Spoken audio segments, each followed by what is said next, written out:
A proposta presentada polo Sergas na mesa sectorial para a negociación da carreira profesional non satisface ni moito menos a CIGA. Entenden dende o sindicato que non se teñen en conta os méritos ao longo da vida profesional para aqueles traballadores que xa levan anos no sistema público de saúde. A carreira profesional intenta valorar os anos de traballo e de compromiso coa organización.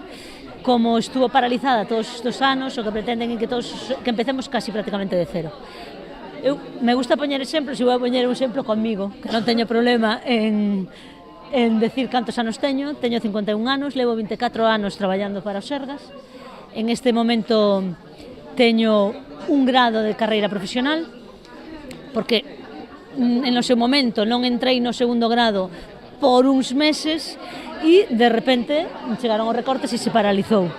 Según a nova proposta dos Sergas, o ano que ven podería optar ao segundo grado e tendría que empezar a esperar a partir de aí para conseguir chegar a 5 ou 6 anos para conseguir chegar ao terceiro ou ao cuarto. Quere decir que podería ter un cuarto grado de carreira profesional pasados os 60 anos.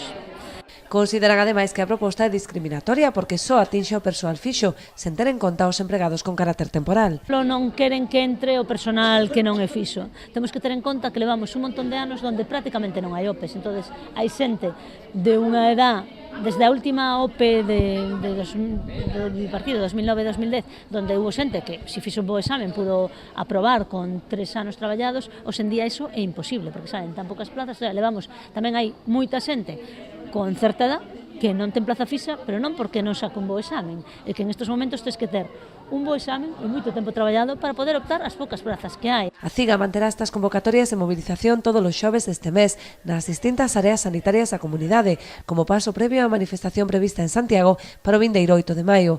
Paralelamente están a desenvolver unha campaña de recollida de sinaturas co fin de levar a súa demanda ao Parlamento galego.